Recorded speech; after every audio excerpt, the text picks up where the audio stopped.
Assalamualaikum warahmatullahi wabarakatuh. Materi belajar kita hari ini adalah menelaah unsur buku dan membuat komentar. Selamat belajar, selamat berkomentar dengan jujur dan santun. Ananda yang luar biasa, terima kasih telah bergabung. Siapkan alat tulismu untuk mencatat hal penting dan simaklah dengan seksama.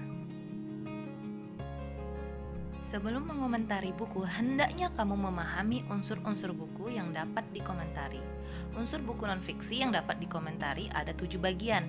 Bisa kamu lihat pada slide, yaitu bagian pertama adalah sampul buku, kedua rincian subbab buku, ketiga judul subbab, keempat isi buku, kelima cara menyajikan isi buku oleh si penulis atau pengarang bukunya, keenam bahasa yang digunakan, dan ketujuh adalah sistematika atau aturan kepenulisan dalam buku tersebut.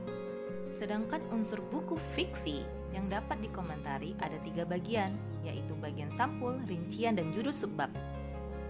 Ananda, mengomentari buku dapat juga disebut dengan membuat resensi buku. Apa sih itu resensi? Resensi adalah ulasan atau penilaian atau memberikan komentar mengenai suatu karya, baik itu buku, film, atau karya lainnya. Nah, pada pembelajaran hari ini, kamu akan membuat resensi, baik buku fiksi ataupun non-fiksi. Oh ya nak, penulis resensi disebut juga dengan presensi. Lalu, apa tugas penulis resensi? Tugasmu adalah memberikan gambaran kepada pembaca mengenai suatu karya, apakah buku tersebut layak dibaca atau tidak.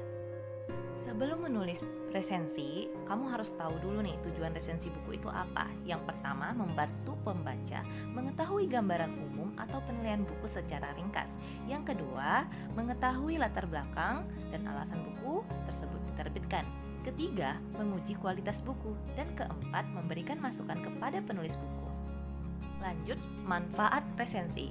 Yang pertama, sebagai sumber penghasilan bagi pembuatnya. Yang kedua, resensi dijadikan media sarana promosi buku. Dan yang ketiga, pengembangan kreativitas bagi pembuat resensi.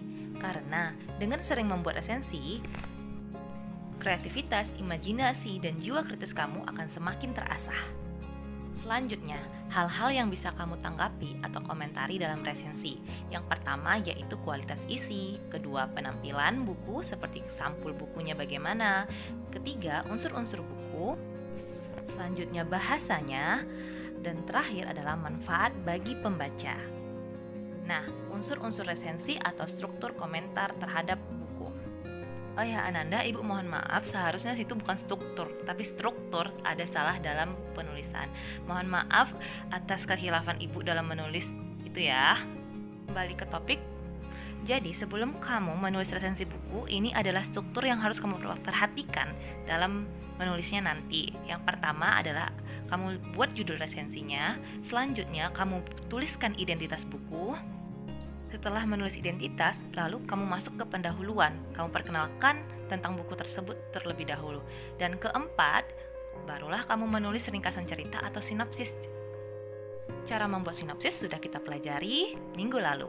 Selanjutnya, tulislah tanggapan kamu atau komentar kamu tentang buku tersebut. Boleh kamu sampaikan mengenai keunggulan buku dan juga kelemahan buku. Dan terakhir, jangan lupa penutup berisi rekomendasi atau saran. Terakhir, data penulis resensi jangan lupa kamu tulis di paling bawah. Ini adalah contoh resensi buku novel 5 cm. Bisa kamu baca secara perlahan.